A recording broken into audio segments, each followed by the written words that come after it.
Order of business will be, of course, the call to order, which I'm doing now. Declarations of conflict of interest. None I see. Thank you very much. Approval of the agenda. Sure. Mr. Chair, Yes, Mr. Mayor. we did get some correspondence from Lisa Bank. Can we follow up on that? We could have a little talk. Yeah. So we'll put it under, Act Wonder is D. We want to put it down as introduction of new business. Is that all right? 8. yeah. Okay.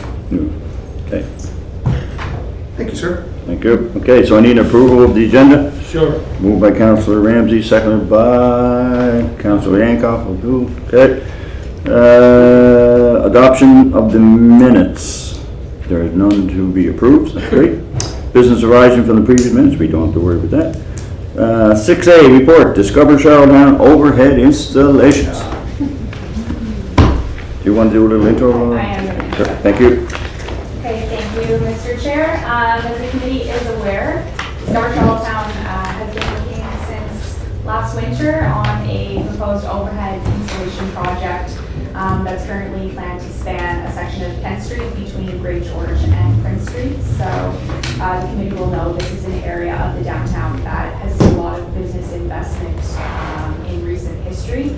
So Discover Charlottetown is looking to do a placemaking project that will really add to the atmosphere of that section of the street and help to achieve kind of the vibrancy of the streetscape that those business owners have been working to achieve.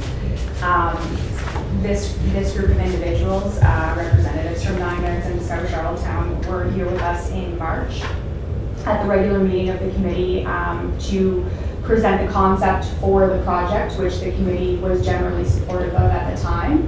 They were tasked with going away and doing some more detailed architectural drawings around how the construction was going to attach to buildings, what that was going to look like, heights, etc. They were also asked to obtain letters of support from building owners whose properties would be impacted by those attachments, and then also come back with more plans around what maintenance may look like over the course of the year, what the ask of the city may be, what the insurance plans are, etc. So that report was included in your package. And know that Shallon and Brandon are here from 9 Yards and they're going to present that in a bit more detail to you and lead the conversation. At this time, what the staff's recommendation to the committee is that the committee support the installation of the project and forward that along to council for endorsement. And then further to that this committee consider the request that's pertaining to in-kind and financial partnerships for the city corporation in this fiscal as well as future fiscals. So with that, Heidi may want to provide a little bit more detail from Discover Charlottetown's perspective before 9 Yards presents more detail. Thanks, Laurel. Hi, everyone. I think that was a pretty good overview. I believe last time we were here, we spoke about the importance of spreading out downtowns and not concentrating all our beautification efforts in one area of the city. This is a really exciting, very natural place for this to take place. There's a number of new businesses on Kent Street. There's a new one opening, Hopyard's opening a new Italian restaurant on the corner. This is really becoming the entertainment district of the city. It's a gateway down to Hunter's Corner and those restaurants that are there. So again, this would add another very photogenic area of the city that travelers would take pictures of, that would be shared on social media, and really be another destination for people to come when they visit and for residents. So I hope that you folks are satisfied with the work and research that 9 Yards has done. They've gone to a lot of efforts and met with structural engineers and electrical engineers and business owners. So we hope that we can move this forward, but of course we need your support. The team at Discover Charlottetown doesn't really have staff that could help maintain a project like this, so we really rely on our partners at the city to kind of take it to the next level and actually make it happen. So I guess I'll leave it at that and pass it over to Shallon and Brandon. Thanks. Yeah, so I guess like I said, since our last meeting, we've just been sort of working on fleshing out more exact details of how we actually do this and finalizing spacing and heights and connections to buildings. So this is kind of just a summary, this presentation is a summary of where we are at right now. And this is just, I think you've seen some of these images before, but these are some of the kind of selects that we thought we would get for the first year. So we're really looking at some of these suspended fixtures with colorful bulbs, maybe something like this for Christmas time, and kind of a combination of some colorful balls with lights would be the other one. And this is just a look at the span of this. So I think in our last meeting, we actually talked about maybe going all the way down to the corner here, but just with this house, that wasn't feasible, so we did actually end up stopping here. But through discussions with our engineer, we think we can actually bridge these gaps that are kind of throughout the urban fabric. So we're planning to go kind of consistently all the way across. And we are starting a little bit short here at the corner just through our discussions with the owner of this building. They have some water issues here, so we're actually staying away from that and starting at the next column grid there. So looking at this, we're proposing 6 feet apart for the cables, so it actually is enough space. If you had to put a ladder or something up, you actually could go in between them. And then this is just looking at the proposed height. So we need about 2 foot of sag in the cable for structural reasons, and I think we talked about 18 feet as the minimum from the city. So we're proposing that these go around 20 feet height, and we're just kind of picking a line that's consistent across all the buildings, so we're not hitting any windows or anything like that. The person that we're going to hire to install these is actually going to do a formal street survey before anything's installed to make sure that line works and that we're not running into any issues that we can't see from the ground. This is just kind of a diagrammatic proposal of what we're thinking about doing. So cables going across this way, but also some cables going in the other direction to keep these stable. And we're also kind of calling that a fail-safe connection, because the way it connects to the 2 cables, if this one ever did happen to let go, which is not saying it's going to, but you kind of have a backup so it doesn't fall into the street. So that was sort of just a safety feature that we thought was important. And this was just a bit of research on how we think we're going to sort of connect these. This isn't the physical connection into the building. It will be different depending on each building. But this gives you sort of a quick way to detach them, which I think was an important thing for fire safety. And then we just worked with one of the cable suppliers to see the most durable mechanisms, and this is a pretty typical connection for a cable. The physical connection to the building, like I said, it has to be assessed on a case-by-case basis. Unfortunately, we didn't get through that whole process yet, so we met with 3 or 4 of the buildings yesterday, the building owners, and someone from their staff who was familiar with the construction.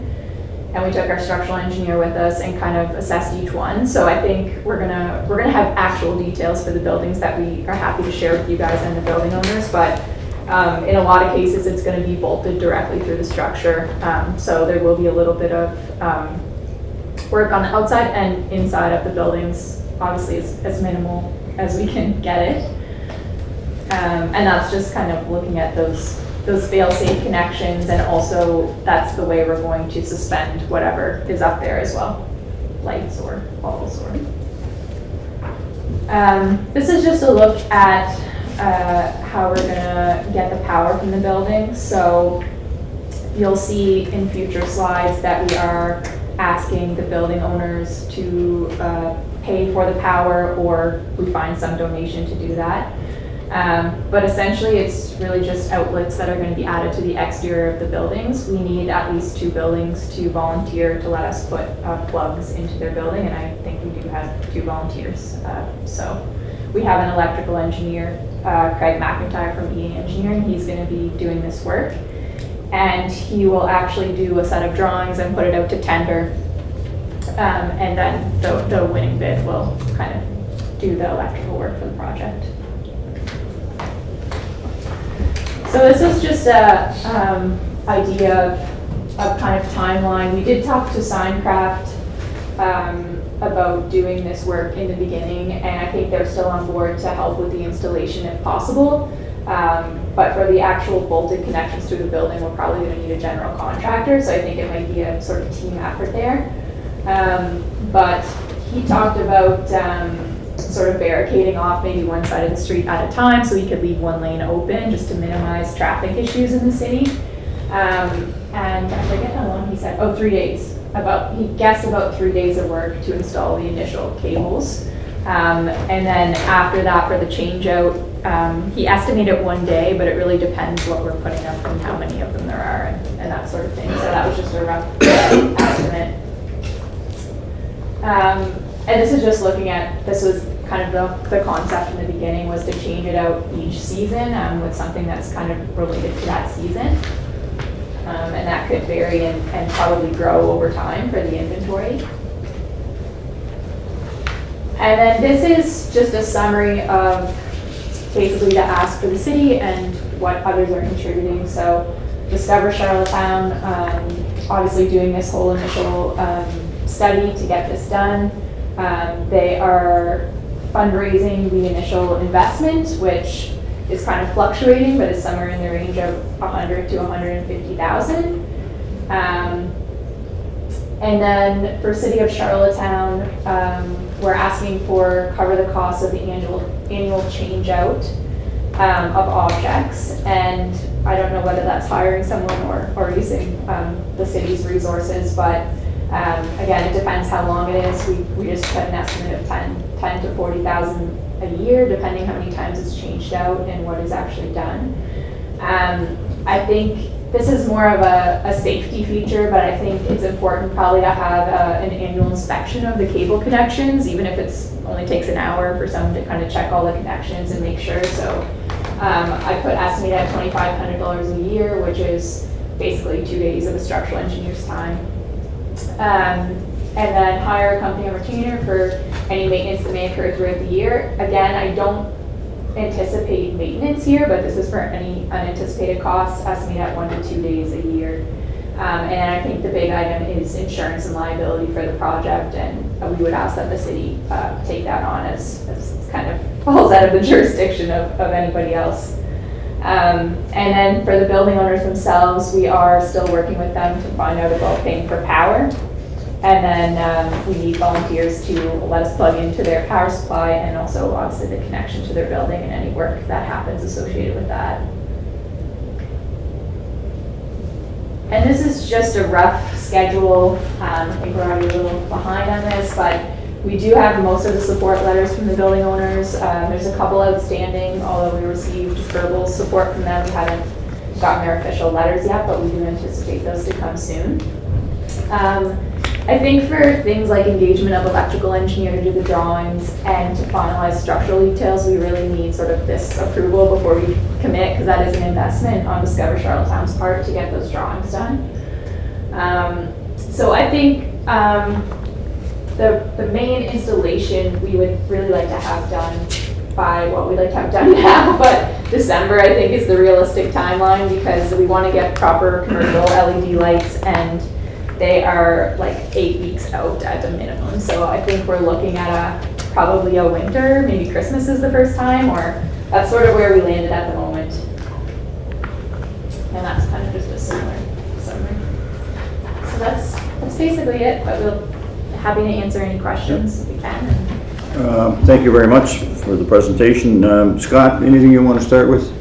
Anything connection-wise, anything there? No, I think the presentation is great. I think the location is a great location. If you drive by any weekend now, and it's just, it's very vibrant. So I like to see, I like how the locals are investing in the neighborhood, and I think it's a great opportunity for the city to be involved. Mm-hmm. My only one question is, I know we mentioned the 18 feet minimum clearance, and with some of those that look like they'll dangle, will you guys look at a plan where, because I know you want to try to create some dimension, and I'm okay with if we lose a bit of headroom closer to like the sidewalks and over the parking spaces, because we're not going to really have the larger, taller vehicles in there, but just really over the driving lanes, we just have to be aware of that, Yeah. especially with the SAG, of course, of how far those lights hang down or So, whatever. just to clarify, is it 18 feet, Scott? Because I know it's 15 in some.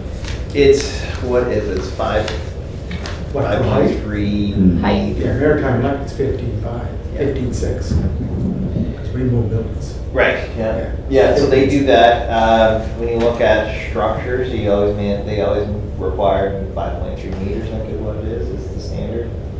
So again, there's always room to play. So 18 is a great aim. If we're, again, a little bit below that, we can live with that. Yeah, I mean, I think that was our goal to sort of Yeah. have even what's dangling be at 18. Like, Yeah. we're showing almost 21. Right. Our structural engineer at this point is just guessing, leave 2 feet of sag, or course, it might yeah, be a yeah. bit less than Yeah. that, and then we'll make sure that everything we have is above that Sounds line, good. so, That'll be yeah. great. One question for the mayor, insurance-wise, any issues? For this, Yeah.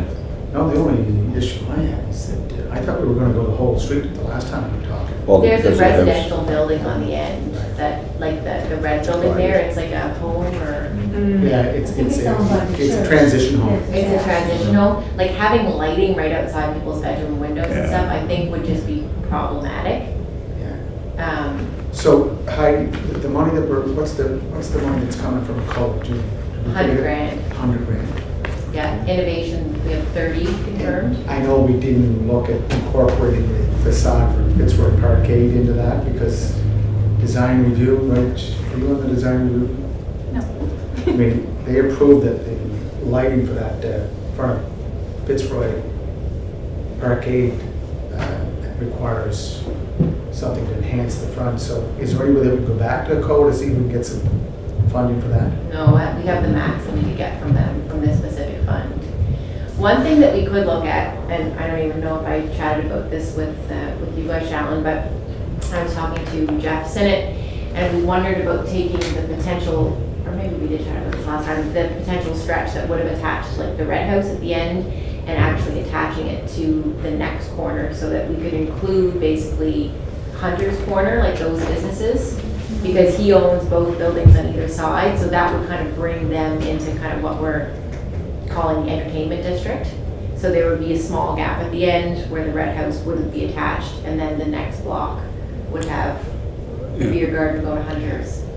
Mr. Chair, it's just that the design review board approved by a vote to enhance the facade of the Fitzroy Parkade on Kent Street. And I know we did that with any private business owner. We would be asking him or her, get it done. We haven't done it yet, right? So, sorry, so is there money for that? Do you guys have money put aside for Well, that? we keep talking, and it's 400, a half million, so I don't know if we have a price yet.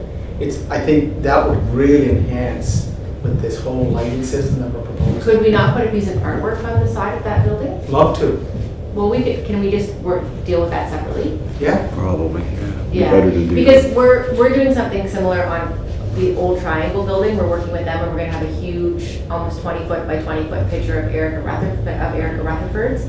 And we could look to do something similar. We'll have all the costing. I mean, you guys would probably have to pay for it if you have a budget for it, but we could put that on the side of the parkade, and that would be a beautiful addition.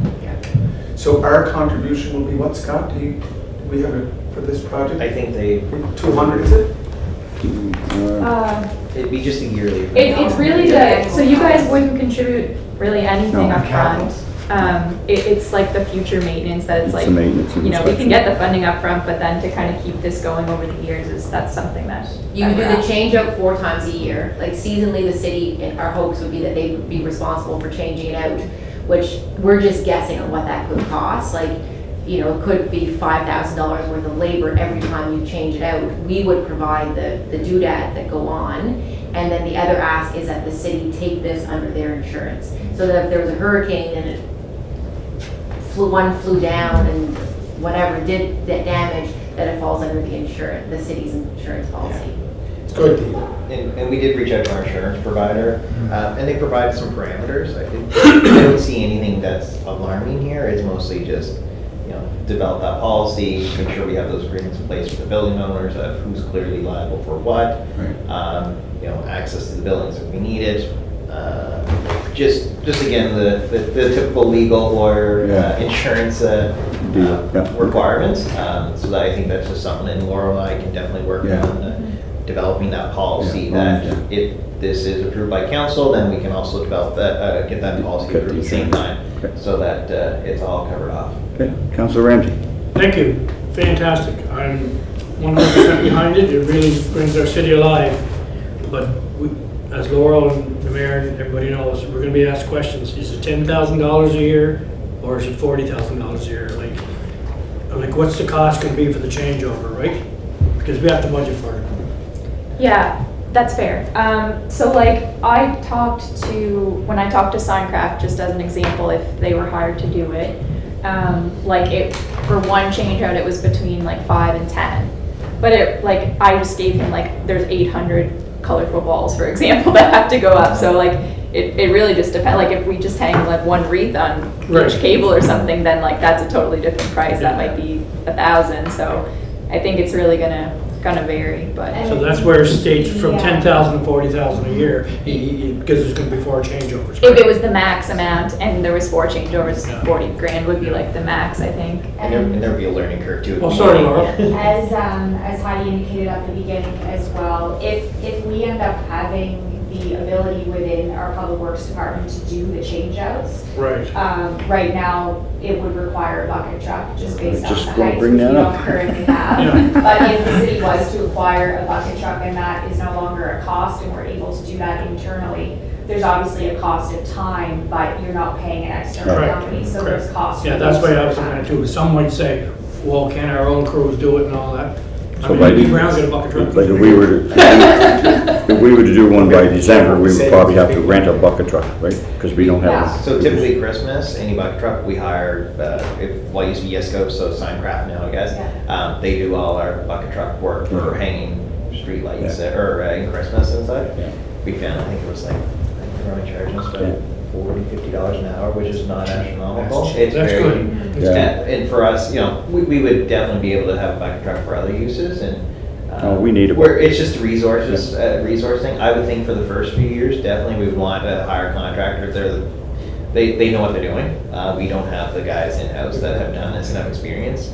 I'd rather wait a few years of our guys working with them to learn how to install these things properly first and then take it over. But No, for it's the first pretty few years, we definitely want to have contracted out. I think that's a really high estimate too, we're Yeah. trying to. Oh, Yeah, you don't want That's to correct. be, you shouldn't be here and come in here. No, we're just trying to get the answers when the rest of them ask us, well, is it 40,000? Well, knowing that the bucket, you guys get charged $40 or $50 for a bucket truck. Something in that range in my head, and I think last year, I think it was maybe $7,000, $8,000 for all our Christmas lights in the Right. downtown core that we use them That's for. pretty good. So, and that's multiple days where this would likely be days, so. 1 to 2 days. I think the 10,000 is on the high end, but again, there's a lot of lights going up. Sure. There's more traffic control here too. I didn't spend that so- much government money. Yeah. Yeah. Councillor Yanko. Yeah. Yeah, just a couple questions. I know the last time we talked about this, the renovations on the Daniel J. building. Yeah, I was thinking. How is too. that going to affect it? And- So, do you want me to answer that one first? Yeah, go ahead. Yeah, so, we spoke with a number of people from the public service branch and Daniel J, and they kind of let us believe initially that it wouldn't be an issue. And then I think it kind of got pushed to someone that just looked at it and be like, oh, this is an inconvenience. Why don't we just do it in 2026? So we're kind of going back to them now and saying, no, you guys told us this wouldn't be an issue. One of the reasons we have all the things that can so easily unattach would be that in any of the buildings, whether it's Dooley's because they're getting a makeover, or the Daniel J building, when they're doing the renovations. And if they say 2026, it's probably 2027 because we all know that things don't often go as planned. Yeah. So that being said, the idea would be that just for the section that needs to be unattached, you just unattach that section. And Councillor Yanko, most of the 72 million, 75 million, it's internal. But they are doing to the outside. They're doing it. Facelift, yeah. Yeah. And are they on board with the electrical side of things? I don't think we need them for electrical. They're not one of the Oh, people you're that not one, plug okay. into, but they're very supportive of the project. Okay. That's good, yeah. Yeah, I think it's just, we just need to figure out Good question though. a few things with them. Yeah, sorry. Yep, And then my next question was, if we're not attaching to the red residential building, then that would, I would assume then that we're not attaching to Maritime Electric. No, go back to the picture. There's one strand that It's was just attached on to the Maritime corner, Electric. yeah. We're basically, oh yeah. It's just this, So you go over the alley and then you'd attach to the corner there. yeah. So you're only attaching one to Maritime Electric? Just to the Well, front it'll corner. actually just be the beam that we're running across here. So all of these strands will be supported on that beam. So we're connecting it to the side of their building. We actually won't hang anything on the front. Yeah. That's down Daniel J. The next building in the corner is, okay. This is Maritime Electric. There's Yeah. one's going that. Yeah.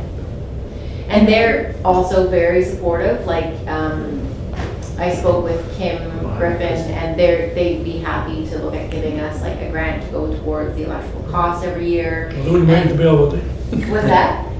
I mean, they won't waive the bill. No, I didn't realize that they can't give free electricity. No, No. that's true. And they also said that, you know, we could work with them to use some of their windows to do some interesting projects too. So even though they can't be fully part of it as a result of the red house, that we can do something in that window space so that it is a nice segue to if we decide to do the Hunter's Corner strip as well. And the idea with Hunters, so now that they have an upper deck, how would that affect, we'd have to go higher maybe, would we? No, yeah, I think you could attach right into the wood of the deck.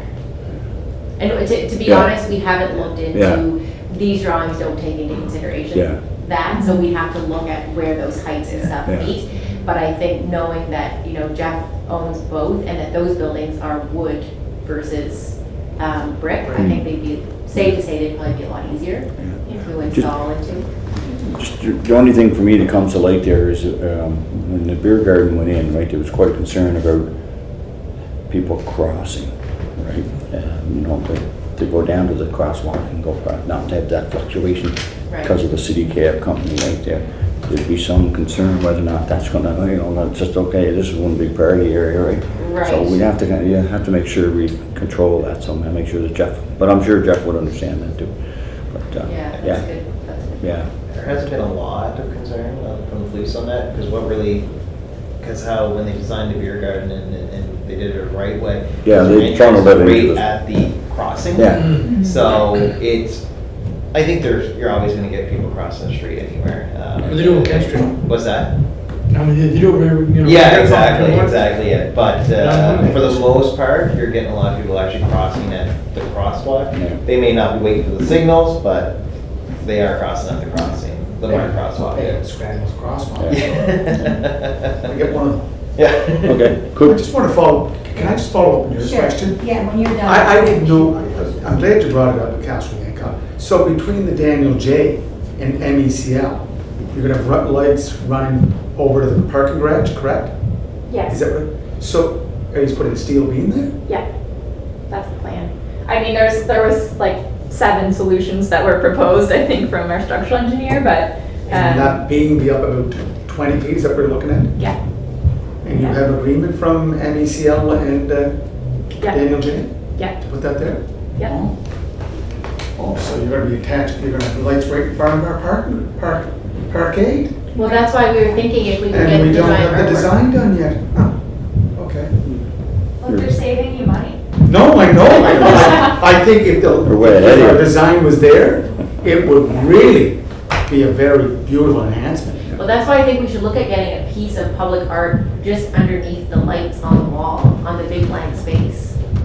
I think Councilor Hancock Councilor McLeod, does that not have to go back down to the design review and Yeah, reset the probably would. resolutions? It The probably whole would. procedure there. Yeah, We have to do that. we would have to do that, yeah. Anyways, I'm glad you brought that Yeah, up. it's a good- Because I didn't know about the beam. Yeah. And so. Do you have just, another question? Yeah. The other, I noticed that in the presentation, it said you required 3 businesses to support putting plugs in their areas. So there's one in here that says yes, and the second one says only if everyone else does. So Yes. where's the third? So we had Dooley's and Maritime Electric were the 2 that offered to plug into their buildings. I don't know that we need a third because I think we were thinking 3 when we went further. So I think we're actually good with 2, although Greg will have to confirm that. But again, with power, we're not sure. We haven't quite sorted that out yet, if we're gonna get everyone to contribute or we find a sponsor for it. And if not, does the city then pay for the electricity? Is that part of the That operation wasn't cost? part of the ask. I No. think No. we would probably pick it up. Yeah.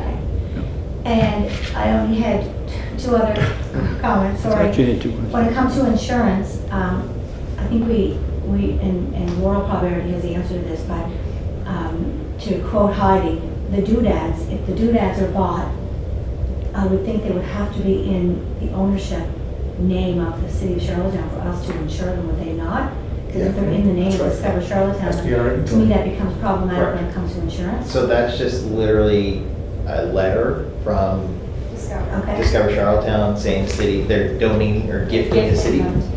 Yeah. The same as the infrastructure, Yeah. because the city's not investing in the infrastructure either, so Yeah. Heidi will take the project to completion and then gift it with an MOU that they still kind of are responsible for the schedule and what's actually attached to it at the end of the day. And my final observation would be when we're changing the streetscape, and albeit it's incredible and it's gonna look fantastic, is this something that requires a public meeting? Is this something that we need to go out to the residents of the downtown? Like, is this, are we gonna get backlash when it comes to this kind of thing? Just trying to. Public information session? Yeah, public Yeah. information session, just throwing it out there. Other than that, I think it's incredible. I think it's. Were there any, so No, this we has don't already think so. been in the media. Following the March meeting, you did an interview with the Guardian. From a council perspective, were there any comments that came back of concern from the public when it would have been reported first in the media? Not that I'm aware It's of. usually a good temperature check on whether there's going to be Yeah, concerns. not that I'm aware of, I mean, I haven't heard I anything. haven't heard anything. I don't think too many people would disagree with it. No, So Heidi, even if we had a public, just You a know. session to say, here's the proposal, I think it's a great proposal. I mean, I really do. Yeah, it was very positive, as much as I try not to read Guardian comments. It, Or Facebook. or Facebook. Mhm. Yeah, it was very positive. Like, I don't think there was a single negative comment. Now, that doesn't necessarily mean anything Yeah. if it went to a public meeting, and I don't know what the protocol is for that. Anytime we do something, obviously, we don't do it. I think it's city infrastructure and we have the okay from all the businesses on the street, I don't see, Yeah, There's no. it's not a residential area. No, so I don't think a public meeting would really need to, No, I don't. if we're doing it and not approaching the businesses or something, that'd be a different story, but I think, Yeah. So just to make a comparison, on Sydney Street, with the lighting that they put up, Heidi. Was that not more of a rogue initiative? Yeah, who was responsible for putting up that infrastructure? The merchants? I think it was more of a rogue initiative, A rogue? Just like a. Like, I think it was Business like, owners just I think went to- business owners just did it. Right. And we don't own the infrastructure, No, we don't maintain no. it, it's And 100% I private. don't think I've heard of any issues with their lighting, and I think they go the full length. They may not, Jim, did you say we're going 18, what's the distance across building to building? 75 feet. 75. It's much wider span than It City is. Street, but Yeah. okay, any other concerns, questions, comments? Looks good. I think it's great. Green light. Okay, we'll need a motion to move it to council for the installation of these lights. Moved by Councilor Ramsey, seconded by Councilor Yankoff. All those in favor? And we're good to Duff on the go. phone, you on the phone, Duff? No, I don't think you have it clued in.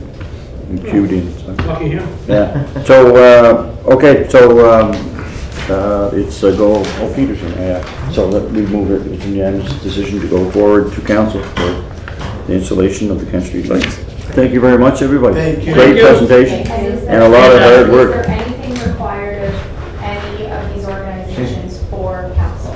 I don't think so, I mean, the price was, Kevin hit the nail on the head there, the price and the insurance would be the two Yeah. concerns, I think. Outside of that, I think things are Because we good. will question that, what is the I have total one cost? other question or observation.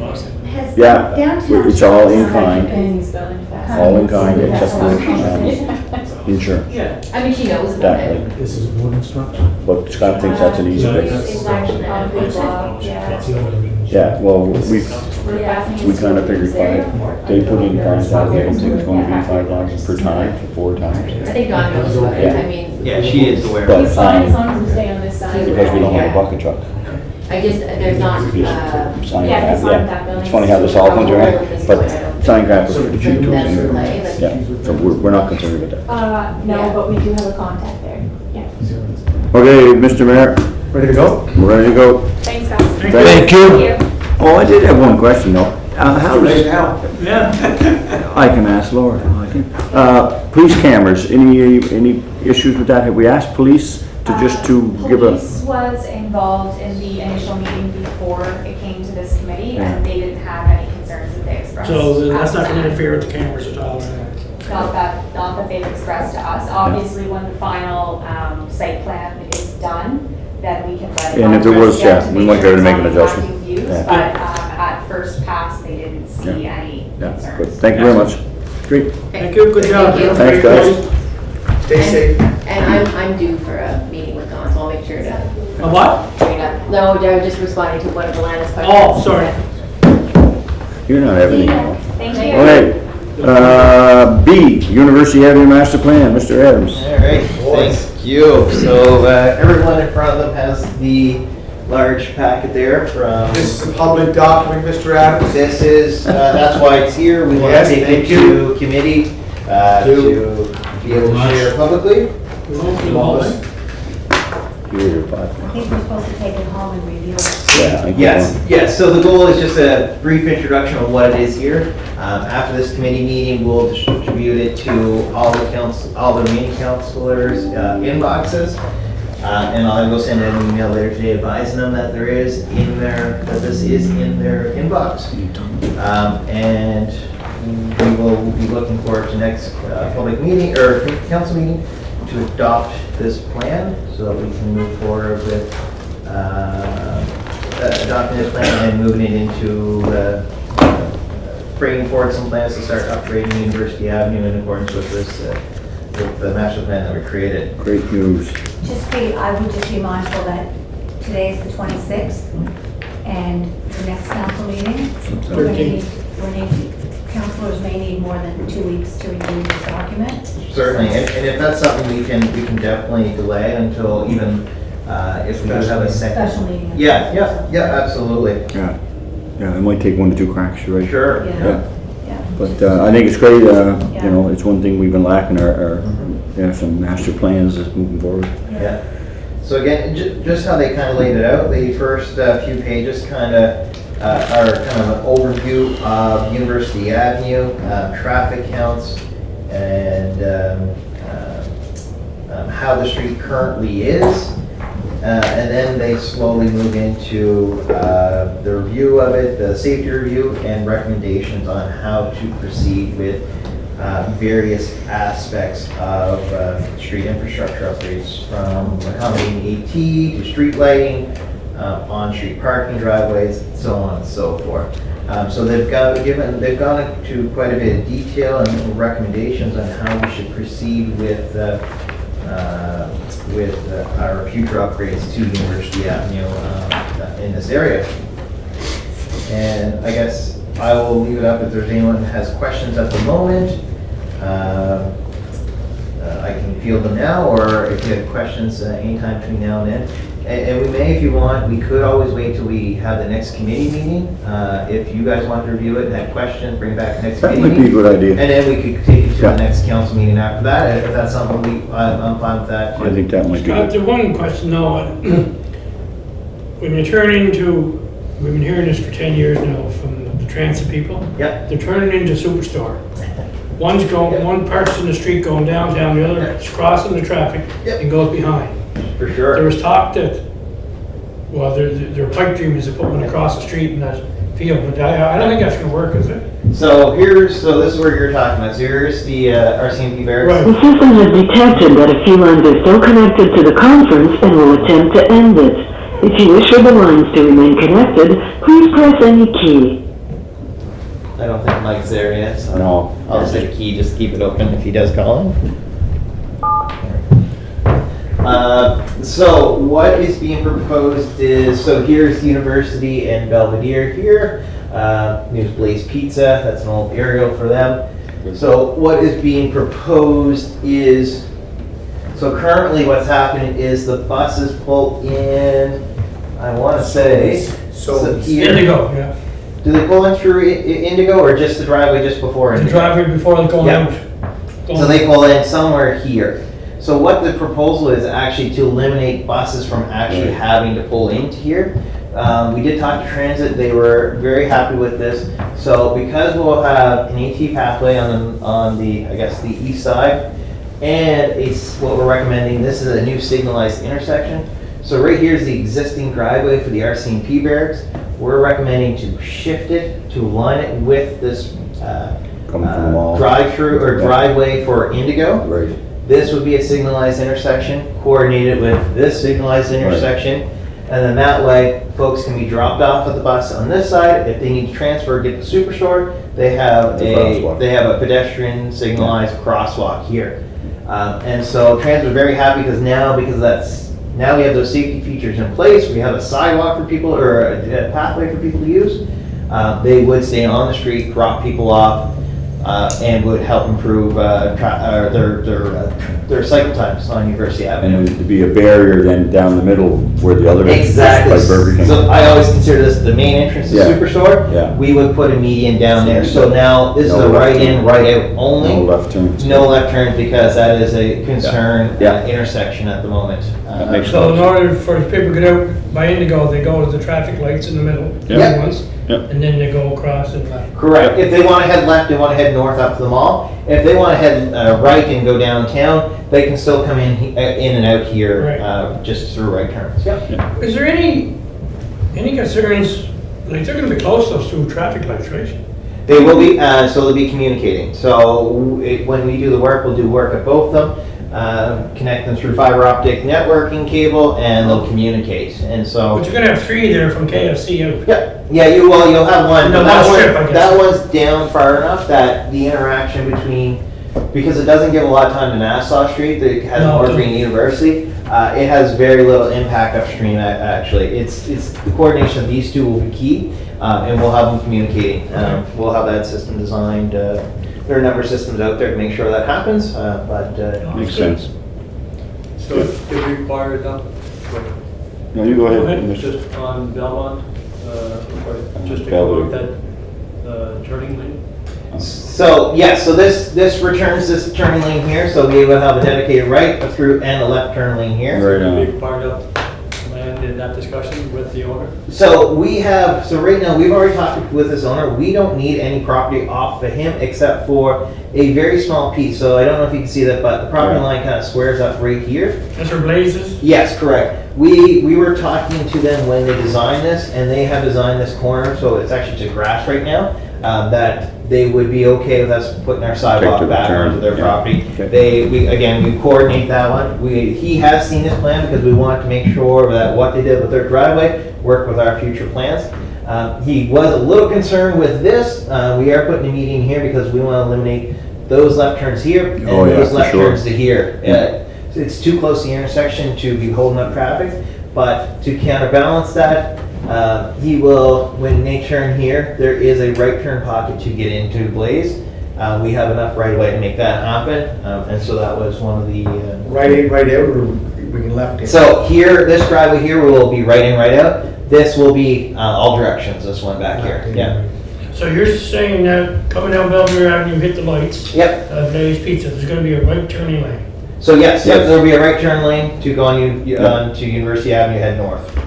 Perfect. Towards University. Yeah. Towards University, correct, yep. Perfect. Yeah, there's a lot of people asking that, they're saying, why didn't the city put a Yeah. white Yeah. Yeah. turning lane in there before Blaze did all their work, Mhm. right? No, like I say, we worked with them to make sure Good. what our future plan would be. Yeah. We received their drawings, our engineer reviewed them, and made sure everything would work within the footprint that we have. And that should move that traffic pretty good off of 100%, off of yes. Belvedere. Yeah. Because the ones that are going straight, Yeah, they're still tied up, the cars that are turning right. yeah, exactly. And Okay, that's good. And it's quite a substantial left turn lane. It goes back to the back of Almost the parking back, lot yeah. of Blaze Pizza here. Right. So it will hold a number of vehicles, Good. too, which is big. Another big change over here that we're looking at. We require a little bit of property. Hopefully, we can work with the Petro folks on that one. But what we want to put in is what we call smart right turn lane, or a pocket. So what these do is kind of a number of things. One, it eliminates. So you see here, pedestrians have to go across the right or through a left lane, right? Where now we've eliminated one lane that they have to cross. So they would, a pedestrian, if they're trying to get the blaze from the Petro, they would cross one to an island and then cross the remainder of the way. So that's one thing. What these also do is you're not bound by traffic signals now, your traffic sign controlled, so you would have a yield. So nice free flow movement when there's gaps in traffic. And then if you notice, you'll see some of these turn lanes, they're more of an angle. What new research is saying is you want to square them more up to traffic, and the reason is for seniors, people with mobility issues and neck. As you get older, you can't move your neck as well. And what they're finding is individuals with those neck problems were more prone to accidents because they couldn't see over their left shoulder. And it also slows down traffic as well. So there's a couple reasons to do that. So that's what we're trying to do here. There is a huge movement in right turns in this direction. And so that's why we wanted to add that right turn lane there as well. And same for the University northbound, there's quite a number of right turns. So we want to add a dedicated right turn lane as well. Okay. So that is kind of the key for up here. This is really the most drastic change. We have begun some preliminary talks with some individuals. We have had some high-level discussions with folks from McDonald's. Have mentioned to some folks with federal lands about some property. Not so much acquisition, but more encroachment agreements that would allow us to build a sidewalk on their property. There would be no roadways on private property, it'll be public right of way. It's the sidewalk and pathways that we would look at agreements with all these folks. The nice thing is that all the business district and 99% of the business owners, I believe, see this as an investment in their property at the end of the day. Yeah. If it makes it easier to get to your business to make more money, they're all for it. The beautification side of things is huge too. So there seems to be quite a bit of interest and excitement about this plan for business owners along this stretch. And so as you see here, the property line is just right here, unfortunately, but we're hoping to work with Canada Lands. Again, it's not a huge amount in on their property, but again, we have had some preliminary discussions, and if this plan is adopted, we will go forward and have further discussions about getting legal agreements to get these right-of-ways, these encroachment agreements in place so that we have them in place when we're ready to build. Councilor Yanka. Just a couple of things. Is this going to be made available to the public prior to council as well? What we can do is definitely, we can put it on our website and make it fully public. We can make a media announcement if you folks would like that. We also have plans to meet with the business owners impact on University Avenue with this. We want to have in-person sit-down meetings and invite kind of the key people from a lot of these businesses in to show them the plan. Few have seen it to date, but we want to get the buy-in from all of them so they're all aware of what's happening and get their support behind it. And what about the residents? Will there be a public information session for the residents as well? If we want to go that direction, we can. I just don't know what the process is, so. Sure, yeah. So we don't have any standard process like planning. Planning has very defined processes in place for public meetings. For something like this, if committee and council want us to proceed that, we could. We felt that if we get the buy-in of the commercial businesses on this strip, if anything, it improves it for the residents of the city, because there's very few residential until you get to the southern end of University Avenue. But again, it only improves. It doesn't impact negatively that we can see any business or residents down there. It's all big improvements, both aesthetically and safety-wise. So basically, yeah, I think once we get everybody signed on and legal agreements are all done, and we pass it, then we could have an information session, right? Not so much a public meeting, more an Yeah. information session to And bring we it can to. more have like kind of a For- drop-in kind Right. of, instead of us standing up there presenting, Right. I think it's more impactful if we Yeah. have photos on the wall and a Yeah. few Yeah. key staff around and. Sort of like Exactly. Simmons thing. Yeah, Yeah, same as Simmons or. yeah, the- exactly, more of a, yeah, Council. informal kind And of. the only definitely. other, the Councilman. only other question I had was, and I don't even know what this means because I'm not an engineer, but this is only valid for the year of 2021. So what Yes. what does that mean? This is only valid, and I see it was submitted on March 31st of 2021, but so does that mean March? Oh, the stamp, oh, no, that's just that's when they stamped it, and that is like, so everyone that has an engineering stamp in the province of PEI, you have an expiration date, it's a yearly expiration date, and you have to renew it every year, so you get a new stamp, so that's all that is. That's not a engineering expiration date, that is just the engineer's stamp expiration date, so that's nothing. Scott, just, Oh, yeah, you got Mr. one Chair, more. sorry, I just got a quick, so we're basically starting where Blaze is and going into town, correct? Yeah. We're not going north. No, because Okay. North was done not that many Right, years ago. exactly. The only thing we would see probably in the future is how we aim to put an AT pathway on this side. However many years it takes us to get down here, Yeah. we would love to replace this side with an AT pathway as well, to continue that all the way up University Avenue. Yeah. So, if we were replacing sidewalks up, on this side of the road and maybe 10 years from now, we Right. might look at starting to transition that. But other than that, roadway, any roadway changes, no, we're not looking Now, at. just to anything. follow up, sorry, and I'll give me a second. Mhm. So if all the stars line up and everything like that, we're gonna go right down to the monument, correct? Right down Or- to Houston Street, sorry. Oh, Houston Street, Yeah. that's as far as we're gonna go. Yeah, So this would be the old Charlottetown, basically. Right. Read your, yeah. Okay, Lana. Or Thank you. Councilman. Thanks, Scott. Thank you, Chair. I know the last time we briefly discussed this, we talked about the street facade of, Yep. as we head towards Houston Street on the left and partially on the right. Mhm. Are we addressing some of the buildings in that area in terms of street facade as we invest so much into a master plan? So that would be up to the building owners, like Public Works, from a Public Works standpoint, we have nothing to enforce building owners other than the existing bylaws that are in place from the on-site lease to, any new building application. So this wouldn't cover, No, this is solely city public right. Yeah, yeah. Correct, yeah. Thank you. okay, yeah. Mr. Chair, could I just ask the chief engineer that if you look at what he's shown here, this is the north end of University Avenue. That stretch that goes from that point to Houston Street. Yep. That's part of the map and it's in our EX. Yes, so if you look at how. Okay. No, Scott, if I Yeah, just go, finish go. it. Sorry, I just want, so Scott, this is a principal gateway into the city of Charlotte. Correct. Traffic is on this 365 days a year because it's linked to the Confederation Bridge. This is not like Yep. Grafton Street East. Mhm.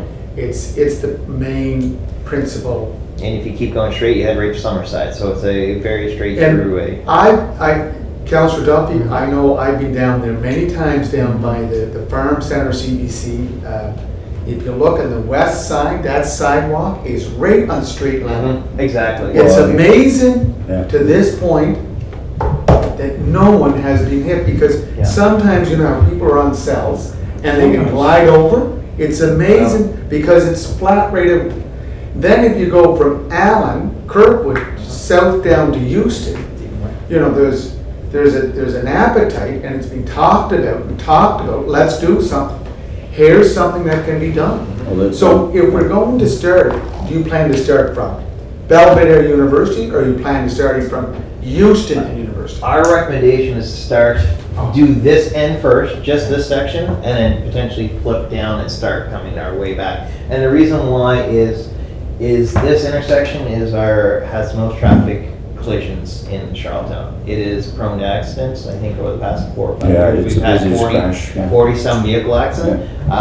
That combined with UPEI being a host of the Canada Games in 2023, we would love to, we know there's going to be a lot of movement Yeah. between kind of the commercial area and UPEI. We'd like to get ahead of the game and get this all much safer. So, Mr. Adams, could I ask, could I request, instead of going to the point that you stopped at, could we not go from Belvedere University to University and Kirkwood Allen for this first phase? Or is that too much? It'd be quite substantial. But could, Yes. if we phased in just the active transportation pathway as the first phase of phase 1, phase 2? We could look at that, yes, we could look at that. The only reason I'm Yeah. asking that because it's Yeah. been a request from the mayor's task force of Right. active transportation. And Yeah. if we're doing this, Yeah. when we come to that corner of University and Belvedere, We're why gonna don't have- we just continue that path Yes, that to is, the farmer's that market? is the plan. Yeah. Just because the scope was just University Avenue, we just showed here, but the goal would be to continue the AT to tie in with the Confederation Trail, yes. And last point is that if it does require some ditching filling, just let's put the blinders on, get it done, and build that pathway. Thank you very much. Yeah, put that in.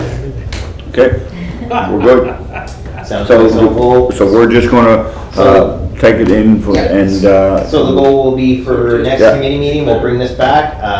We'll try to answer any questions that the Yes. committee has or. Nothing other October 12th? So it's going to council on October 12th? No. Or the special meeting on the no, 22nd? back to here. Here first, so it's. Come back to here. So Yeah. that's the, that's the Just case. report. We'll go to council on the 12th, Pardon? not in September, Yes. but the 12th of October.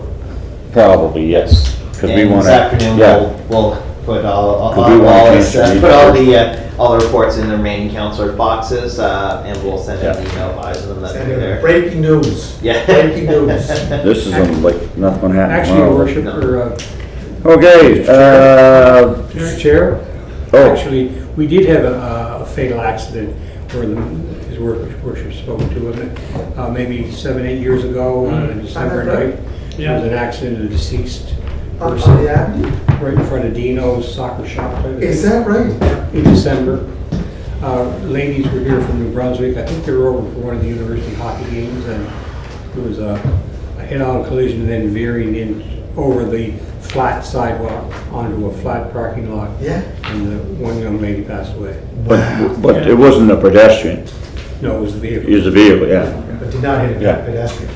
No, it wasn't a pedestrian. No, it wasn't pedestrian, but yeah. But it has the potential to. Yes, oh, it does so, yeah. Okay, C, the capital construction projects for 22-23. So, thank you, Chair. So what this report is, I kind of wanted to identify, what we're trying to do is get ahead of a construction season. What I've realized over the past couple years of being here is a lot of projects don't seem to get approved for even moving the design phase until we're at budget season. What ends up happening is either we're designing too late and trying to get things out in a scramble, or we're missing funding opportunities. So the goal would be, so I've listed a number of streets that we are currently in design, or we could be, or we are tender ready. But part of this is that we've had a number of other areas that that we see some work over the coming years that will need to be done. And so we'd like to have tender documents, we'd like to have engineers in place and tender documents prepared, whether it is done internally or with consultants. We want to be able to start these talks, start these designs, so that we're ready for budget seasons. And so we have some budgetary numbers when we talk budgets, but also we're ready to put shovels in ground early in the year versus later in the year.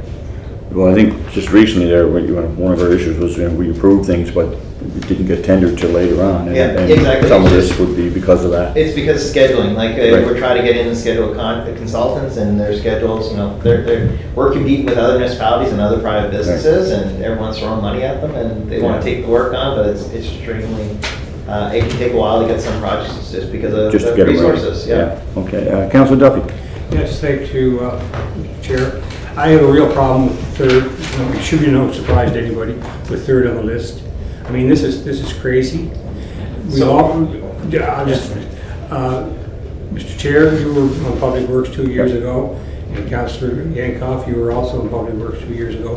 What did we tell the said councillor before he had this public meeting? Until What was all the word? work was done, that we weren't going to do the work. No, he was not to have the public meeting and get the people roused up. Yeah, out yeah, there. well- And he went ahead and did it. Yeah. And now he's back 2 years later, using that as a platform for having this pathway put out there.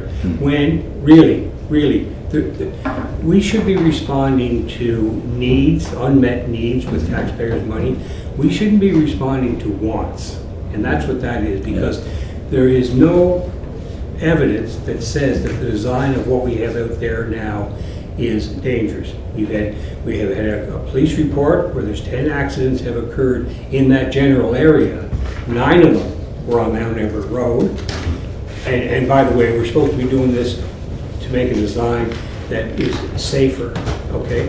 9 of them were on Mount Everett Road. They weren't on Towers. The one that was on Towers was in a crosswalk and due to inattentive driver, which had nothing to do with the design. So there's no need of the road, and it's a total waste of $250,000.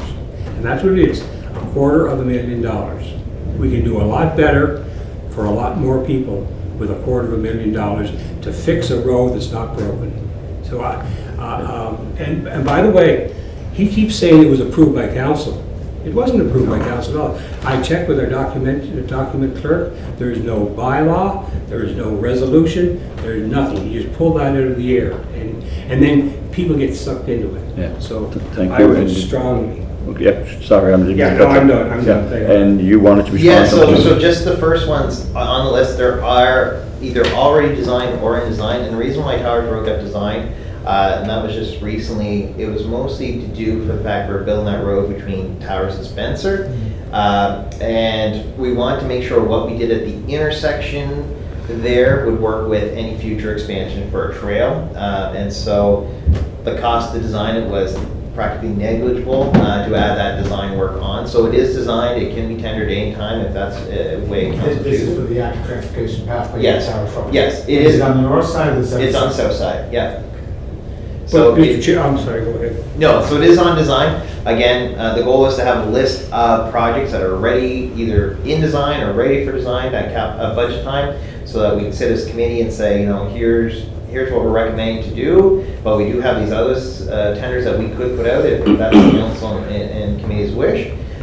So again, that's all it is to create the list of projects that we see need to be done in the next, 2-3 years, but we want to be ready because you never know when funding applications or funding opportunities come in or Right. are available. So, and have we applied for funding for that particular street? Sorry, and I just noticed an error. So we did not apply for Towers Road. That was a copy Yeah, paste that's error. what I was thinking. Yeah, no, the rest are correct. I noticed that we have applied funding for all of them. Towers Road, we did not apply for funding. That So it was should be the- on this list then. It is tender ready though. We just need to take the wording out, apply for So funding. funded through the gas tank? Yes. Okay. No, No, AT funding. the AT for feds. funding. Okay. Active Yeah, so transportation Inman fund. Crescent multi-use, the Capitol Drive multi-use, we applied for the AT funding. The Inman Crescent one, Scott, Yeah, thank you for putting that on the list because of the students and everything. Is there going to be the sidewalk that we discussed? so it's, if you turn, at the bottom You're down of at the the bottom, first okay. page, the multi-use pathway, Raiders Raiders Road. Road, that is that one right there. Okay. Yeah, Raiders that would Road. go from, I always forget that street that comes off Norfolk Road. Raiders Road. Brown. Burns. Burns, thank you, Burns. Burns Avenue, that would go from Burns Avenue up to the school, yeah. On the Field side. side, that's what we're looking at right now, yes, yeah, that's what we presumably. And When we say a multi-use pathway, that's just the pavement, right? Yeah, sure. Exactly. Yeah, Which is we're, great. the 16 goal, wide. yeah, Yeah, which is 8 great. feet, we go 8 feet, 8 to 10, depending on area and volume. That's great. So when the students are leaving the area, when I was up there with Constable McKay there last Yeah. year, you and I were discussing that. They're coming up the back door, so they can just use the pathway and then go to the parking lot. Correct, that's Thank the you. goal, Yeah. yep, Would it be a crosswalk? yep, we would design it for a crosswalk at the parking, with the parking lot, of course. So where'd you say the funding's coming from, or you applied? So we will likely wait, there is 18 funding announcement. I've heard there's gonna be, it's opening again soon, but I heard somewhere through rumbling. So we would make an application for funding when there's more funds available. Yeah, thank you for that. Good. Mr. So, Chair, yes, Mr. Dunn. just as a follow-up, and Mr. Adams was mentioned, it was the link road between Ash Drive and Spencer. When that is built, that's going to make Towers Road even a dumber thing to be doing, because the traffic on Towers Road now today, some of it will be going over to the new road we're building to link up Ash and Spencer. So there is no problem at all. I mean, in fact, it's going to be an improvement because of the new link road. Thank you. Could I just ask, Mr. Is it all right? Yeah, you go right ahead. I'm just on budget page, multi-purpose trail. Yeah. So the Capitol Drive Phase 1, that's to go from Northern Road to So- to Spencer? Sorry, phase 1 is from Spencer, Yeah. from the Confederation Trail back towards Peter Pan. That's So the that'd phase be one. Yeah, phase that's phase 1. one, yeah. Getting that connection done, upgrades to Peter Pan intersection. And phase 2 would be. Phase 2 would be from there all the way back to North River Road. Because Yeah. if you now look at Cornwall, right from their city hall, town hall, into Yeah, Shelton, nice. right to Capitol Drive, Yeah. is an active transportation pathway. This would be excellent. Yeah. And again, it's been taught. Beautiful curb and everything. Yeah. It's Yeah, gorgeous. yeah. So, that's so the you want to goal. go from Spencer first, not the other way? Yes, we want to work from Spencer back to Peter Pan because we want to do some upgrades to Peter Pan because Peter Pan It's a mess is too, yeah. also an intersection that high volume. We want to start working at that intersection. And the reason why is in 2024, the province is getting ready to upgrade the Malpec bypass intersection. So we want to start picking away at our upgrades that we need to happen between Peter Pan and the bypass so that we are ready to meet up with them in 2024. And last question, Mr. Chair. So Garfield is going ahead. This year, correct, yeah. But did we get prices for Harley Street? So yes, we did get prices. So what was the lowest price, do you know offhand? 1.2, if I remember correctly, but I could be wrong. 1.2 million. I can't remember. I'd have to. I can double check. Which and I'll send you a would be message. within the budget. And maybe it was 1.5 then, because I know it was over budget. So So- I'll confirm the number and I'll send you. Can I just make sure that, like, this has been on the books for Yep. several years. This will be part of next year's capital budget, 2022, 2023. We will bring it forward to put it forward as a capital budget. Yeah, it's been taught, I've been through down that street quite a bit. On Harley Street? We're definitely gonna have to do some patching. Yeah, and we Like will. the Frank, Councilor Dunn, you know Frank Morrison, Yeah. they've asked me, I'd see them at the Tim Hortons, when he fixing the street tonight. Yeah. It's in progress, Yeah. there's a process, yeah. That's You just should say it all the time. So can I ask, do we know what's gonna happen with the Bobby McKay corner of Harley Street? That was just been sold, and now there's something gonna happen there. Ginger's place was sold? Well, I think Ray Murphy owns it all. Is that right? Yeah, but anyway, that's what, across from the kitty corner to the Parkdale Pharmacy, St. there, Peter's Road. that whole, right from Allen's Road over to Hurley is now owned supposedly by Ray Murphy. So I'm wondering, there's gonna be some development happen there. Of course it will. And it'd be nice to know, it might be a phone call to Mr. Murphy to see what he's doing, because there's no food truck or anything was allowed on there this year, I guess, right? So, be interested to see what they're doing It's there in the that opposite corner. of the tattoo It'd be nice to work together with that project, if we're going to be doing the road, it'd be nice to know what he's doing, right? We also get tattooed, it'd be lovely. Yeah, Well, but- okay. yeah. So, any other questions? Thank you. We're good to go. That's good, Scott. Perfect. Thank you, Scott, for a lot of work. Before this goes to council, because I see it's a recommendation, do we Yes. have to put a motion on the Yes, floor? we are going to. So there'll be the amendment on here for item number 3. There'll be amendment to say tender ready only. Okay. Yeah. And this will only need to go to the committee. We just want to present this to It the doesn't committee. count. It doesn't go to council for This- design, this only is when what we it's already award, so. done. Yeah, this wouldn't go count. He just wants to know That's how right. to spend it. Yeah. Yeah. No, you know what, it makes sense, no, but I'm with you. Onion wall. It's nice to have these things designed, ready to go. It is. Yeah. This is the time to start talking about because Yeah. if we get them out now, we can start looking at budgets and get their consultants looking at and give us a preliminary. Because come December, everyone knows we're all going to be in these rooms here talking budgets. December, January, February. So we want to have those numbers early so that we can have that information provided to you guys Yeah. as soon as we can. Thank you very much, Scott. McAleer new building. Yes, so we've been doing a number of work at MacLear, so we have awarded the tender to our Fitz of Snow, but we're still working with our architect who looks after the construction. They do project management for us now. But as a result of some of the additional work that is needed to complete the design, so outside the scope was the FCM funding application. We did advise them that there was going to be some application help we would require, but it was far more extensive than we ever thought. There's energy modeling and various subcontractor stuff that we needed from them. Reports were produced and all that to submit to FCM to finalize our funding application. There was additional civil work that had to be done. We had to put in a retaining wall as part of our design, and I believe there was additional stormwater. And then lastly is, we also had to look at an additional generator for the site if that was if that was required or needed. And then lastly was after discussion with our consultant, Cost Miller, it highly recommended that we hire a commissioning agent. So buildings nowadays are getting more complex. There's more mechanical, electrical systems that are all supposed to be communicating. There are these various companies out there called commissioning agents, and their job is, as a third party, they come in and make sure everything is communicating as it should, everything is functioning as it should, and passes all the checks. Like building inspectors don't do that, they just make sure the building's in code. This person is the one making sure that everything should run or will run as it is as it's supposed to.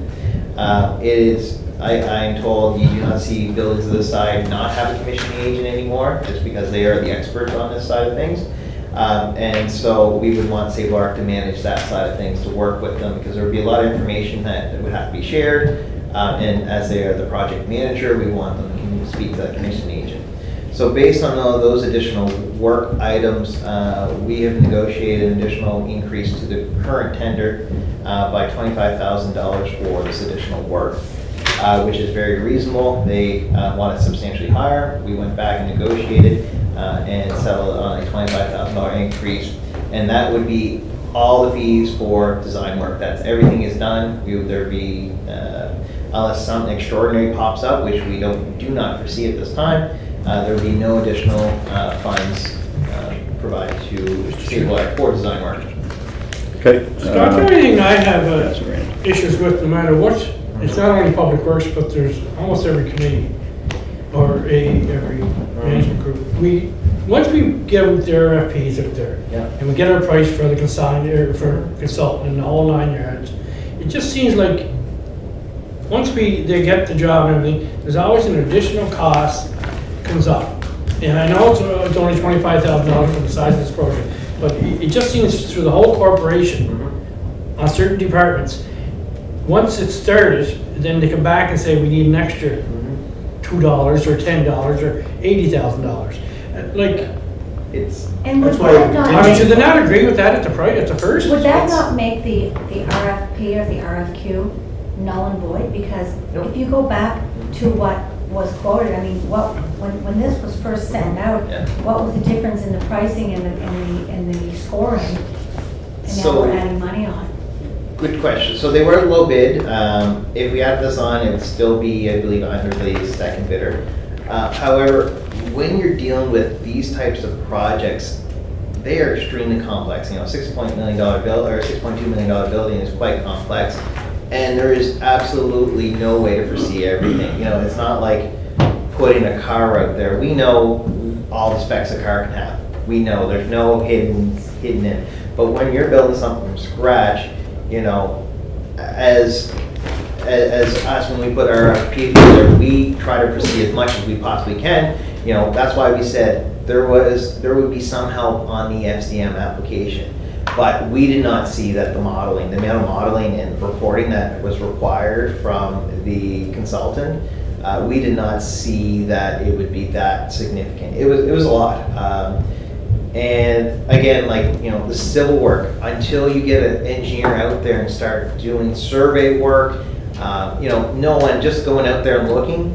Do you really know we knew we had to do a cut fill, bring in some fill, so they knew about that. But looking at the building, until you see the footprint of the building, which is something we have no idea what it's going to be at day one until we start working with consultants. But you just, Yeah. just to touch on that point, Scott, it's just not public works, it's. No, like it's every department. Yeah. But I'm just saying, Yeah. like if all of a sudden I'm doing over my bathroom and I get 2 or 3 quotes for it, and then you take the one that he says, I can do it all, Mr. Ramsey, for $25,000, and then all of a sudden halfway through the project, he says, well, I need another $5,000.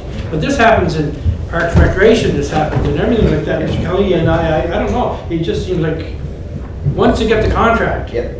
which is all legal and everything like that, and I'm not calling anybody anything like course, yeah. that, but I'm just saying, then there's always an extra little cost in there. Always. Am I the only one seeing that? I don't No, know. that's why I said there's always a contingency fund. What's left in your contingency? You know, So so the it's problem frustrating, with, because you're trying to Put a remember your contingency money. fund in the budget. well, no, there's money in the budget to allow for these wiggle rooms, for sure. 25,000? The issue is to spend such money, when you look at our bylaws and finance, we can't just approve $25,000 expenditure. The province, their engineers can, it's just how our bylaws are set up, it has to come here. Again, these So you're are, not asking for additional money, you're just asking to we take need, money. yeah, if take we money can that's spend in it, the budget we need that's to increase the purchase order in order to do so, we need council resolution to So you don't approve have a that. contingency fund? So if there's money in the budget for it? What's Yeah. in the contingency, how much? 50? I think we allowed for around 50. Take 25 out of that? And so, yeah, it's in the budget, it's just we need approval, a resolution passed by council to raise our PO by $25,000 to cover the cost. But you just try and run the corporation like you run your house, right? Yeah, but I guess, And if we do that, well, then we're not, like, it just boils down to how we always seem, no matter what department it is, you can back with an extra few $1,000. But when I. Maybe I'm wrong. I don't know. No, it's the guy, I get a new roof, well, when they started to work, all of a sudden they know it was my soffits were. Yeah. And so next thing you know, I end up having to spend, more money to get the project done because the original quote You was on the didn't realize roof. that when they took the old roof off. I mean, when they gave you the quote, I guess. Well, I don't know. it's I'm kind just- of like your bathroom remodel. We Yeah. don't strip the drywall off, the guy comes in and said, okay, looks like a refresh. There's no signs of mold or Yeah. water damage, Rot right? or anything. So it's $5,000, I'll redo your bathroom. But now Yeah, I that's take right. down, I remove the bathtub and your whole subfloor is rotted out, which happens often in a Yeah. bathroom. Oh, yes. You're gonna see. And so, but they didn't account for it, and the reason why is, I want your business. Why am I gonna carry $2,000 to replace your subfloor when I don't know if it's there or not, right? I'm not gonna do that. Now, the guy behind me, who also wasn't carrying it, and is $1,500 more expensive, but now I'm $500 difference, you know what I mean? So they don't carry those unknowns because it's a competitive bidding, so they run a very fine line. And again, when they approach us, say, these are extra, we look at our RFP and see how we worded it. We look at their proposal and see how they worded it and see what services they're providing. And like I say, they thought they were almost over triple, that's what they thought they were allotted for. And we said, no, that's, some of the things we're asking for, totally in scope, we're not paying you for that. But these additional ones, yes, we do agree, there was substantial amount of more work. No one could foresee that, and these are we believe the unforeseeable board, things. yeah. So, do I have a recommendation? No. Oh, sorry, I didn't realize you had to. So I just wanted confirmation though, because I don't have the original RFPs in front of me. Yep. Does the $25,000 increase affect the original RFPs that were received in terms of the scoring? No, because again, we would assume that this would have happened to any of the selected bidders. Okay. So it's null and void in that, yeah. So just to clarify, it went in for 6.2 million, I think. Yeah. In that 6.2 million, you got a $50,000 contingency. Well, that's the building, that's just the construction of the building. We already had a contingency for the design aspect of it, Right, yes. so Okay, you're. this is still the design. Yes, Yeah. yeah. Good. Take it. Okay, need a motion, I But guess. could I just ask, No. Mr. Chair, it's a pre-engineered building that we're putting up, okay? Yes, pre-manufactured, yeah. Yeah. Fits and Snow with some of the other contractors. I don't know if they've already started the one in Rusty Cove, Mhm. but they've been waiting for their pre-engineered building. Where are we at in the queue? So we've had our kickoff meeting with that job. So the goal is, I think Saturday is tomorrow, if I'm not mistaken. So we're breaking ground tomorrow. And the goal this year is to get the foundation in before frost. Then once that's in, the last they had heard, now they didn't agree with it and we haven't got back, was at the latest would be June next year, but they're thinking that end of April, 1st of May is when you'll start to see the buildings show up and start erecting. And the reason why they want to do the foundation this year is they didn't want to get into the issue where April shows up and the ground is, they can't get in the end of March, 1st of April because the ground's all too soft. They want to have that ready so the building shows up and they're erecting right away. So it's a tentative date, Mr. Chair, so just, because we're not the only one in the. No, there's lots of many. builders across the country. Yeah. And when it comes to steel trusses, it's worse. And completion date on the contract is November 2022. Okay. Okay, thank you. So we need we're in support of the staff recommendation, so we need a motion. Yeah. It's not no money that we gotta ask for. It's not, it's coming out of our, the Budget. budget that we already have. Okay, great, I got it. Yeah, so we need a mover and a second. Moved by Councilor Ramsey, seconded by Mayor Brown. Second, sir. Yeah, and all those in favor? Aye. Thank you, everybody, very much. Last one? Two more. We got a tender and then we have to talk about automobile. 70 Kent Street, is that a new building down the street? That is. We have to replace the roof already? Did we find that out when we did the inspection? So your worship, guys, Inspection, was there not inspection done? on the, What? Mr. Kelly was speaking. Oh, did you guys inspect it? so there was a report, so there was some condition issues with the roof. That's why we got the building under appraised value, your worship, at the time, because we didn't know to what degree. So we agreed that we would split the difference, and so that was built into the Along with the acquisition. HVAC. Yes. So we have to replace the HVAC too? The HVAC was not as known today as it was, sorry, it's known more today in condition than it was then. You At that time. Hey, worship, but as you're replacing the roof, this is a good time to get rid of this because it's also aged out, and for the next 25, 30 years, there will be an A1 condition. What's your cost? 460. So the cost is And we paid $460,000. how much for the building, 770? I don't have it here, your worship. Good 770. I don't have it, I don't know. Okay. Yes. 460, and that will replace the HVAC and And the roof. Yes. So what was the appraised value when we bought it? I can get that for you. it's a little over $1 million. That building? Yeah. So Like a fortress. Anyways, if you look at what we're paying in rent down the street, no, I understand that. right? But anytime, if I was to buy a new house, Yeah. Oh, yeah. or if I'm gonna buy a house, I get Steve McLean was doing it, Steve, go in and do the inspection, see what you think. He comes out, you'll need this, then I go back to the seller and say, listen, here's what I need, take it off the price. And that's what we did with. But we didn't do it with the HVAC? We did with the roof worship, but again, the HVAC HVAC was would not be- as known as much. Do we have a breakdown of the HVAC, what's the cost? So we did it all one tenders lump sum to avoid any overages, but we believe the roof portion of around 145,000. 145, Yeah. so 300 plus for the HVAC. It's a substantial unit, yes. It is, HVAC's are not cheap. No. No. And we only got one submission. They're from Stratford, aren't they? I'm not sure where their head office is, I don't know. I think they have an office over in Stratford, I Entire? believe. Well, I think most of them HVAC companies are really busy too. Yeah, it's McIntyre sheet metal, Yeah. entire electric. They're on Somebody? the Mason Road. Yeah. Okay. They're a busy bunch. And we get nothing in from Controls and Equipment or anyone else? No one else? First nobody from First Mechanical or, no. EMC. Okay. It's hard to get equipment. Yeah, It's hard to get hard to equipment. get manufactured product. Okay, so Thank you for that. we need to have a motion to move that ahead. Are we moving up to finance? Yes, Yep. yeah. Sure. Moved by Councilor Yankoff, seconded by Councilor Ramsey. All those in favor? Aye. And unanimous, thank you very So much. for the meeting, could I ask Mr. Adams, could you find out, or Mr. Kelly, what was the assessed value?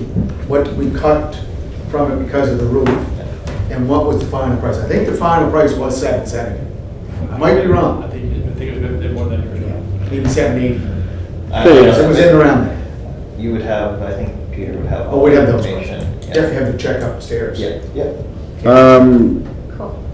I do have to go back to work, guys, but, We number, can go quick on. introduction of new business, so, I brought up Mr. Brown brought up email about from Lisa the Dorman fleet, Haynes, about the Prince fleet. Edward Auto Dealers Association. The So, system has detected that a few lines are still connected to Just the hit any conference button, and yeah. will attempt to end it. So- If you wish for the lines to remain. after getting just to give a little background, so she did call the mayor yesterday morning, and in turn, she had sent emails to some of us, I don't know if we all got it or not. I had sent an email out to Mr. Kelly, Scott, the mayor, and Stephen McFadden saying, I was a little bit annoyed, you know, if this is such a great deal, why are we so afraid to talk to the Automobile Association? It's not like it's just little Johnny down the street, it's a major organization, and who are sending back little stars to say that, you know, maybe it isn't quite what you're thinking. So I guess my question was, why not sit down with them, right? It's not necessarily us, staff can sit down and just work out any differences that we have, right? It's what's it gonna hurt? And Stephen McFadden sent me back an email last night, and he sent it to Lisa as well, saying that he would do whatever is required. But he did suggest that Stephen Wedlock and himself would meet with them, and if Mr. Adams wanted to go as well, to just sit down and because they're, you know, they still say there's differences, so let's give them their due. I mean, they are experts in the field. Well, that's what you did with Doug McDonald, right? Which we did with Doug Doug McDonald. McDonald, the staff. Yeah. The staff have all the answers. Yeah. The political thing is done. We had the vote. Yeah. Let's get on with it. So- The courtesy of having Yeah. the senior staff, I Yeah. have no problem. Yeah, and I think that's what I would like to see, just so that we dot our i's and cross our t's, and, you know, and, because I'm sure there's a couple of questions we'd like to ask them too, as to why isn't there more companies tendering these RFPs of ours, so. Well, and there was a You know. statement in that where there was some question around how many of the local organizations had put in tenders over the years, and Yeah. and it was in fact more than it was Yes. stated to us. So Well, those are the questions. that Yeah, should be- and I think if you break that down, I think Scott and I had a chat about it. Yes, yeah. When you break that down, like, you know, the EV is electric car, so that's something new, really. And then Nissan, and when Stephen quoted that, Stephen quoted from a public works Yes. perspective. Some of them are other parts of the city hall, right? Yeah. Like the hillside, I believe, is not a public works I vehicle. believe that was police vehicle. Police vehicle, you know, but Ford it's a- was water and sewer. Yeah. But from a public works standpoint, the only trucks that we can recall that we've gotten over the past 4 or 5 years Yeah. is Dodge. Is Those are the Dodge, only yeah. folks that have been bidding on public works vehicles But- that I can recall too. But it certainly would be a great opportunity. I think it's a good opportunity just to, you So know. that's the staff that's gonna sit down. Yeah, and- staff, Stephen, Mr. Wedlock, someone Yeah. from finance. Because really, you know, looking back from their angle, you know, the 2 times or 3 times that we've discussed this, there's never been a finance person at the meeting. You know, because they do see, they think there is, we could be missing something in the financial side of it.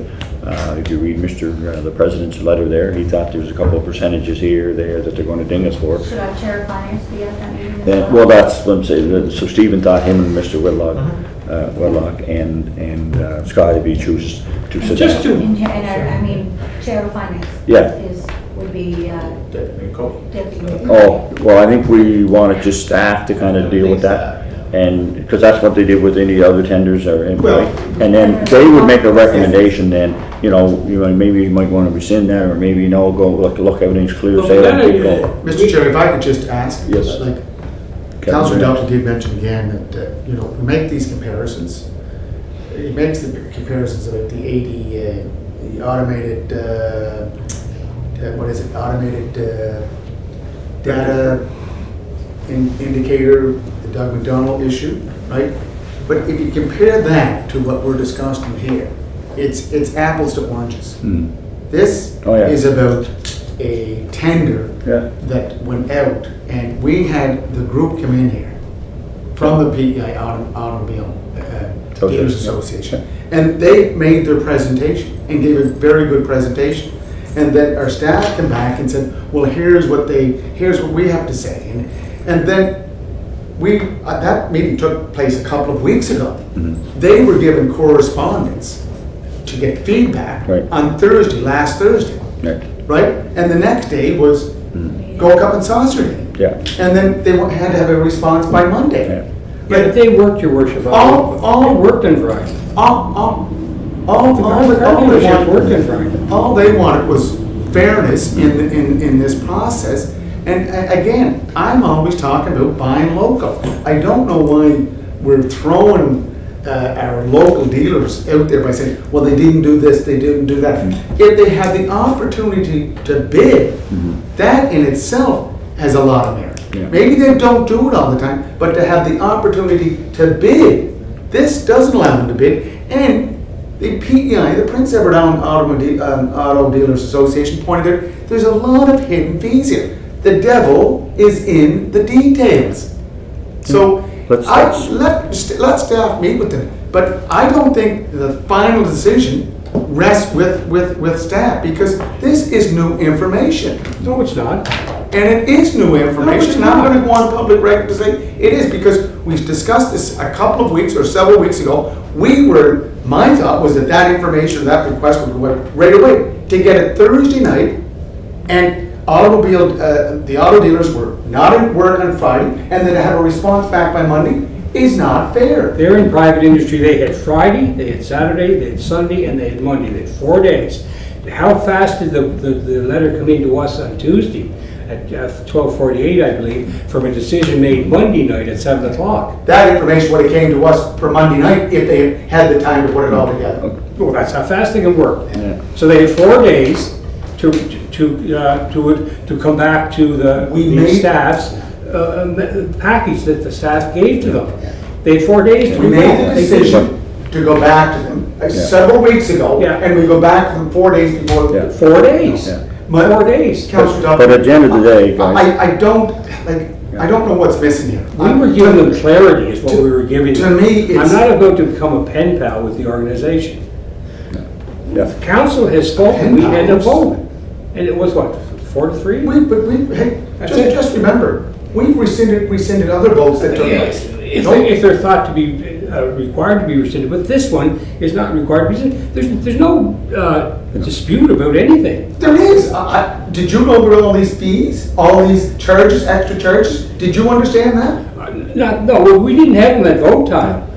They're coming in after the vote. Because they didn't have the opportunity. They had to give 4 us- days. 4 days, 4 days. We made the This is private decision. business, this is not government. No. They worked at midnight. The or 7 in decision the was morning. made 2 to 4 3 days. weeks prior. So- 2 to 3 weeks prior, the decision from council should have been that mainly correspond, what took 2 weeks to make the decision to contact? Yeah.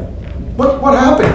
But the bottom line, and I'm still confused over it, is that the RFPs go out, correct? To every dealership. And I asked the chair that night, the lady that was standing there, Lisa. I said, okay, every time Summerside gets something, the Charlottetown businesses are after us. Because I get the phone calls, Mike, and you get the phone calls from our friends and all that stuff that own the dealerships. And I said, but then lately, it's just a matter of Summerside, Chrysler, Dodge, so they have a pipeline for Dodge Canada that they can guarantee the stuff when Reliable can't, or Kings County or something like that. So we are all trying to shop locally. But if you don't fill out a tender form, what the heck are you supposed to do? I think this is a good first step, Chair. I think, I think it's, staff's got to answer their question. yeah, I think we need to have staff and the Automobile Association get together and just make sure we don't miss anything. We as a and- council- and Councillor move forward. Hancock, I agreed with Councillor Hancock, Yeah. first step, Yeah. but the next step is to bring it back to this committee, those discussions. Well, we need to hear know. the results of their meeting. Thank you, sir. Good. Thank you. I need one more motion. Yes. Chair. Thank you very much. Thank you, sir. We're gonna have to dash, but